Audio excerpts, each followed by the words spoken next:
Hello and welcome. Thanks for joining us for another insightful, interesting and informative session as we discuss various topics important to Jamaican society and present you with our unbiased, fact-based findings. Special shout out to all my subscribers. Thank you for the likes, thank you for sharing my videos, and significantly, your invaluable comments. You are all greatly appreciated. Now, in our previous video, we delved into the church in Jamaica. We looked at its history and influence on the island's people, culture, and societal norms. So if you haven't seen it yet, we highly recommend saving that for viewing later. Today we are on another significant journey, one where we'll explore the evolution of values, morals, and attitudes in Jamaica. We'll highlight the cultural shifts and norms that have shaped and continue to mold our beloved Caribbean nation. So sit with us, or better yet, as we Jamaicans are fond of saying, chill out now man, take it easy, as we showcase the revolutionary spirit which burned like wildfires through our people in the 1960s to the modern complexities of today's generations. In every society, past or present, there are rules which keep things in balance. Of these, values, morals, and acceptable attitudes are usually unwritten. Yet without them, chaos reigns, and even the most advanced nations crumble into ruins. In the decades before Jamaican independence, the values upheld within society mirrored those of the British who ruled the island. The freed people who dwelled in small and remote villages largely emulated these cultural norms. However, they did so with a blend of their ancient traditions. By 1962, when Jamaica gained independence, Jamaicans were brimming with national pride and glowing with satisfaction of finally attaining their own identity. As well as there was the political promise that we would now be able to decide our destiny and blaze our own path into the world. Now this era was characterized by a buoyant spirit of optimism and activism, with movements for civil rights and cultural expression taking center stage. But as it relates to the values within society, most families were led by parents or grandparents who held fast to the church-influenced 19th century traditions. Thus, children from prior decades through to the late 1980s were raised beneath the banner, "It takes a village to raise a child." Let us think about this for a moment. Have you ever heard this term before? What exactly does it mean? And how was it achieved? Now, under this banner, families and communities existed within the framework of a set of core values. These include some that we'll look at next, but there are too many for this listing alone. So why not share some of the values you remembered from previous decades in the comment section below. Cheers! Records and knowledge passed down orally through multiple generations show us that as far back as the late 1800s, certain values dominated Jamaican society. Now, one of them was respect. Respect for parents, elders, and those in authority could be seen in every nook and cranny, from small countryside villages to bustling seaside towns. Being respectful was seen as a hallmark of your upbringing. In fact, it was the expected norm, something you had to show whether the other party were your relatives or not. On the other hand, if you were a disrespectful child, you brought shame upon your entire household. And as we Jamaicans would sum this up, you don't have no home training. That's exactly how you would be described. Good manners and common courtesy. Ever heard the saying, manners carry you through the world? Well, Jamaicans were well mannered, and this showed in every aspect of society as well. They greeted others politely, especially elders again, which was a theme throughout the island. This was often followed by at least one line of querying about how the person was doing. And in every case of a complaint by an elder of perceived insolence, this was dealt with swiftly at home. assisting the elderly. It was the required standard to look after older citizens whenever you met them anywhere. As children, you had to run errands. You had to go fetch things from the local grocery shops, or the mail at the post office, or even a jug or two of water from the community standpipe. Rules for children. Now, among the values and attitudes throughout Jamaica, many of these were basically there for the upbringing of children. So, things like children were to be seen and not be heard. Kids were strictly prohibited from lingering in the presence of or intervening in adult conversations. You were to answer when you were called. You couldn't just nod your head to indicate that you heard that your name was being called. No whistling. No singing or dancing to adult-rated songs. No, you couldn't watch adult-only programs. Complete chores promptly. This was something you had to do. You couldn't sit around idle and do them when you have a mind. And you also had to be very quick when running errands, as your parents would be running a human stopwatch. In addition, any disagreements between adults were strictly off limits for kids. Adult problems or quarrels were simply for adults to handle. Reverence for God and the church. Now, as we did in the last video, we spoke about the church. But for then in Jamaica, the church was sacred. So attending the church was mandatory for everyone. Thus, people going to and from church were held in high regard. In addition, misbehaving in church was considered a high transgression. Stealing. This is another of the high transgressions. For many families, this behavior was abhorrent.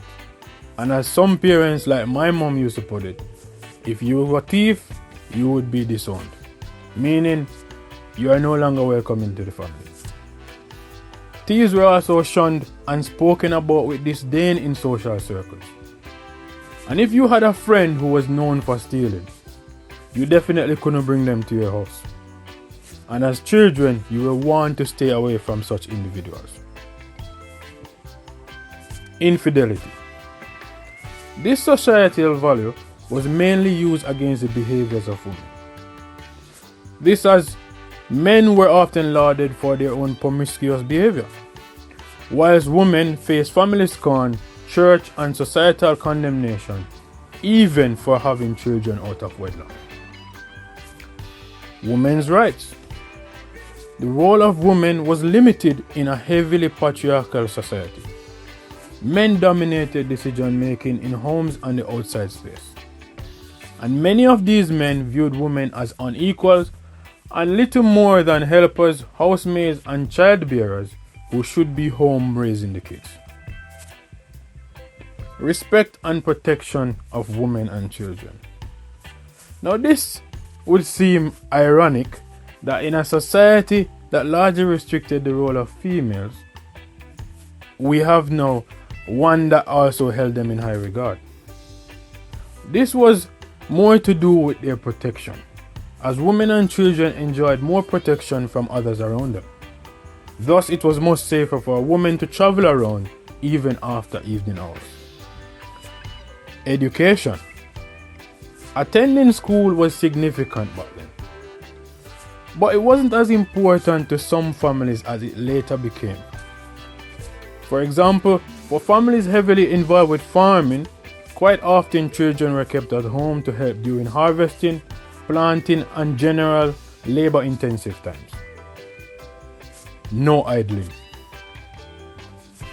It was customary for any adult, older sibling, a relative, or otherwise anyone of a certain stature within the community to reprimand and sometimes discipline minors if you were caught idling on the streets or straying from the community values and behavior. And this didn't end there, as any subsequent report to your parent or guardian, even if it was 1 week later, led to further punishment. Swearing. In the words of many Jamaican grandmothers, your mouth won't wash with soap. This indicated the strong dislike that abounded for this behavior, even by adults, but it was far worse for children. And even though swearing was a common occurrence among some adults, whenever it was done by children, it was seen as a sign of failed parenting. Gratitude and togetherness. Adults and children displayed more gratefulness and contentment to make do with whatever they had or received, including the limited meals and even hand-me-down items such as clothing. People were also more inclined to share what they had with others and work together on farms, schools, community projects, and other important things to society. Look around now and you will see so many things that people could come together to do, but what is happening? Begging. Another of the high transgressions, as this was considered disgraceful and seen as a letdown to one's family. Even if as a child there was little to eat at home. No begging, absolutely. And as it really comes to adult related behavior, anything connected to or made for adult use and consumption was banned for children to participate. This included, but was not limited to, certain clothing, smoking material, alcohol, singing, listening, or dancing to certain, again, adult related music. Home chores. In many Jamaican homes, chores were never seen as work. And as children, you were not exempt from doing even the most arduous and tiring of these, including things like fetching water from the stream or from the standpipe, however far the distance is, getting firewood, and tending the livestock such as goats, pigs, and cows. And in some cases, you had to help out on the farm. Of note, whenever a task was given, there was an expectation for it to be completed immediately. And if you didn't do it well, say for example you were given some dishes to wash and you didn't do it well, you were made to wash every single item twice. There were strict bedtimes and waking hours. As a child, you were sent to bed early and frequently awakened at the break of dawn. Even on a weekend when you're not going to school, there was absolutely no staying late in bed. That was not an option. Now, as it relates to gifts and borrowing things, today we often see parents saying children bringing home stuff. But back then, as a child, you couldn't bring home any item, irrespective of how big or small, without an adult consent. Otherwise, you would have to bring it back immediately. And as it comes to discipline, bending the tree from its young was the order of the day. And most families live by the adjoining rule, do not spare the rod and spoil the child. Hence, inappropriate behavior at home or elsewhere, such as failing to comply with household and societal values and morals, often resulted in other forms of punishment. And as a child, if you were consistently disobedient, you would suffer the wrath of your parents and guardians. Now, I'm sure that my list is incomplete, but from the above examples, I hope you have gained a better understanding of what Jamaican society used to be like back then. As the 1970s arrived, a new and powerful wave swept across the island. Reggae music soared from shantytown backyards to the ears of the disgruntled elites. Legends such as Bob Marley, Peter Tosh, and others lent their voices to the cries of the poor, marginalized, and suffering.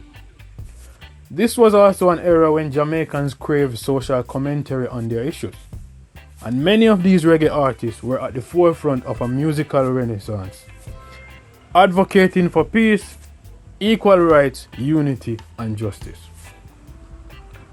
However, Whilst the values and attitudes within society were largely unchanged at this time, the explosive power and calling of the music led to a few changes within many homes. The radio was now more widely available, and it provided content that inspired others to rebel against perceived and cruel authority. More people started going out to dances, parties, and even dancing itself became a more significant way of expressing one's independence. But this newfound freedom was still prohibited to children. The early 1980s brought significant challenges to Jamaica, as the island experienced economic hardships and tribal politics, leading to severe unrest amongst the people. Neoliberal policies, political tribalization, American political influence, and interference increased to dissuade and shift Jamaica from close alignment with then communist Cuba. This decade heralded a time of increased crime and violence, a malaise from which the island has never recovered. Sadly, it was also a period of change to traditional core values, as people began gravitating towards materialism and individualism, which were both dominating more developed nations. And as many children of earlier decades stepped into adulthood, their views of parenting were now being influenced by outside forces that often didn't match with traditional Jamaican family norms.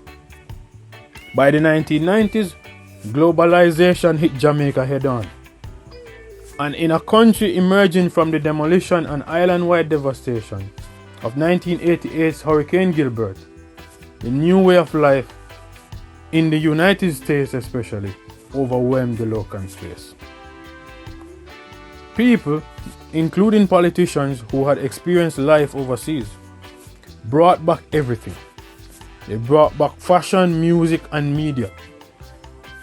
And even more significantly, they brought back the values and attitudes that they found elsewhere.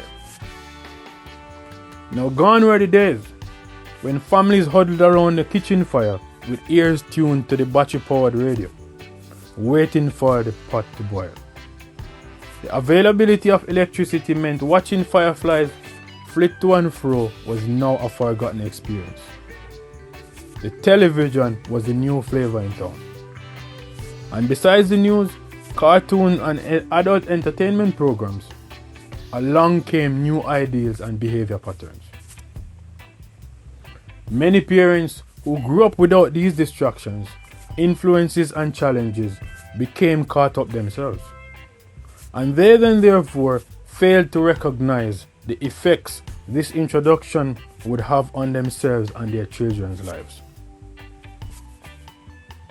But not all the changes were for the negative, as this era saw continued growth and positive development in areas such as the importance of education and family life. Some of these include the freedom of choice and expression, as children were now growing up with more room to make decisions on what they wanted. Discipline. Many parents who had grown up in the strict eras were now of the view they would not treat their children the way they were brought up. The international outcry against lashing or corporal punishment had grown worldwide, and many who migrated brought home new ideas for disciplining that they had learned, again in different countries. Women's rights. As the country embraced new ideals, this long overdue transformation was occurring. Women were finally emerging from the shackles of the male-dominated past. This led to vastly improved female achievements in education, sports, distinguished careers besides nursing or teaching, and other areas of society. Furthermore, some of the stigmas against single mothers largely disappeared, as more women sought, fought for, and embraced having an independent lifestyle. Education and career for minors. During this era, school attendance soared, as parents and families placed even greater emphasis on educational outcomes. However, Where parents previously were more hardlined and often made decisions and career choices for their children, more kids now enjoy the freedom to decide what they wanted to be. We also started seeing more parties, social events, and even extracurricular activities. And this new wave of freedoms and more flexible parenting led to additional benefits, such as permissions to attend social events and after-school activities. Furthermore, this less rigid approach to nighttime and adult-related activities finally meant some young people were now able to go out with friends, attend movies, and stay up late during the week. Yet not everything, even those that glittered, were made of gold, as some of the changes of this era also brought things like self-reliance in defiance. And this was paraded as independence to decide for oneself and one's family without being influenced by your elders, including older relatives. But many parents who utilized this ideology did so in a way that shifted them from traditional family norms in rebellion and adopted a new idea and new principles to which they were now exposed. The my child is mine and mine alone mentality. This started coming about, and although some communities, especially in rural areas, clung to the idea of the village raising the child, we now started seeing many parents who were of the view that all decisions regarding the raising, disciplining, and advising of their children should be theirs and theirs alone. And whilst this was a noble conception, the implementation inevitably led to confrontations and arguments on the matter. This, as many elders saw this behavior as disrespectful, ungrateful, and a route that would lead to disaster. The new millennium can be viewed as the most transformative regarding the values, morals, and attitudes of the Jamaican people. Imported social trends that had been planted in the 1900s now exploded like weeds and suffocation vines on unattended farmlands. The fertile minds of Jamaicans, who had no idea what these setbacks, side effects, and negative aspects of liberalization in the first world countries, suddenly found themselves overwhelmed with the televised narrative, this beautiful narrative, that this new way of life would transform Jamaica into a modern paradise. And in many ways it did, as this era brought plenty of positives. Infrastructure boomed, and the internet and cell phones increased and improved communication and knowledge. Many families who had never owned anything as much as a donkey could now purchase a used car. Even traveling overseas became more customary, and not just a sign of wealth or status that only a few could attain before. Yet everything in life exists in a balance. So amidst all this positivity that was happening, there came a certain darkness. And as one famous line from the Lord of the Rings movie perfectly sums up this, and so it began. Far too many parents now abandon their roles as guardians, disciplinarians, educators, and upholders of traditional values and morals. The idea that being a parent or adult meant you were part of a select group different from younger generations was now disbanded, as many adults began actively competing with their kids in trending ideas of fashion, social life, and even relationships. Hence, children today, our society's most vulnerable individuals, who need added guidance in this new destructive and influential world, are now left to their own whims and whims. The values and morals that had long held the fabric of families and communities together are now discarded like rags, sodded soil, and shredded. Today, we see these youngsters lacking respect for themselves, their parents, elders, and others in their communities. Our schools are struggling to cope with these new behavior patterns, as the children now rebel, fight, and disregard those in positions of authority. We see it on the street as well. You can see teenagers loitering in their school uniforms. That was never a thing in the past. Worse, there are minors amidst others who can be found sitting around with plastic cups in hand, grinding their palms and bobbing their heads to songs many adults find far too distasteful, degrading and disturbing. Why are we encouraging this kind of behavior? And as these are the generations that will now go on to raise the next decade of Jamaican kids, one is left to ponder. How or when will things get better? Will there be a national effort to balance the old values with new approaches? Certainly things need to change, but can Jamaica, a proud jewel of the Caribbean, become once more a place where respect, discipline, good manners, family values and morals are as abundant as the greenery and golden sun? Now as we conclude our reflection on Jamaica through the decades, what is clear to us is that our people's values, morals and attitudes have evolved in response to a changing world. What is also undeniable is that modern times have brought freedoms that never existed.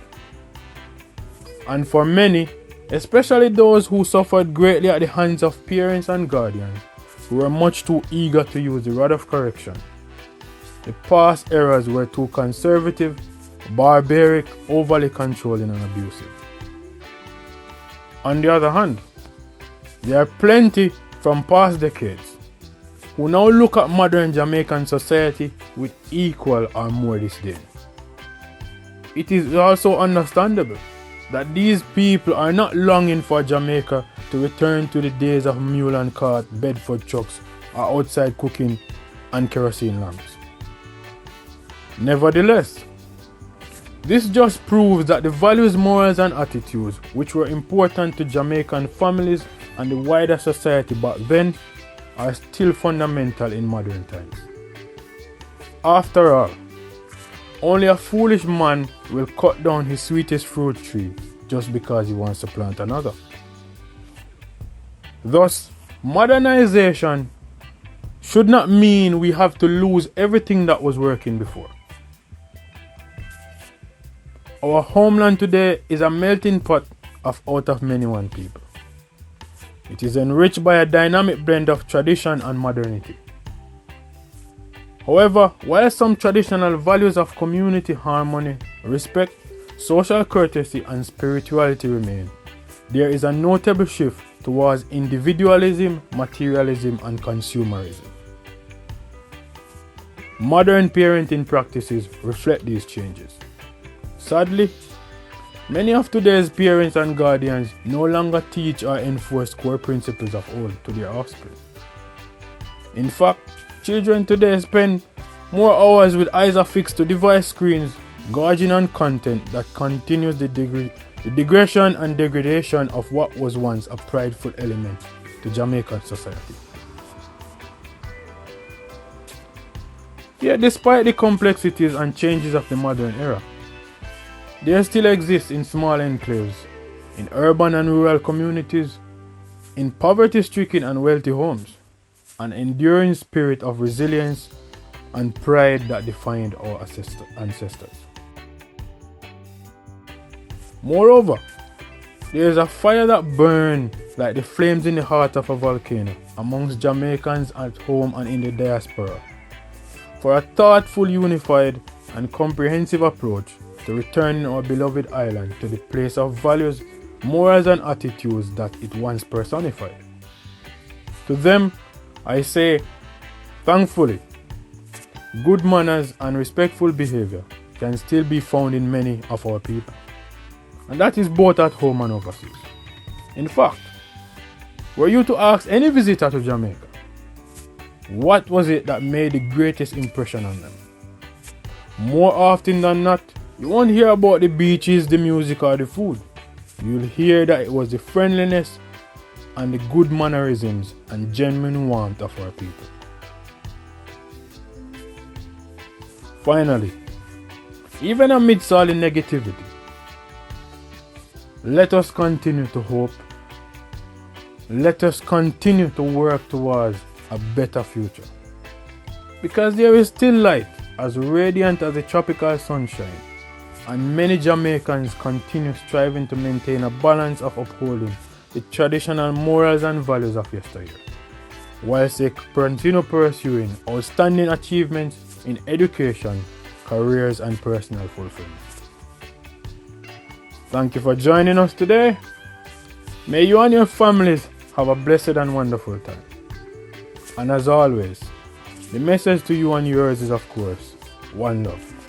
Until next time, catch you later.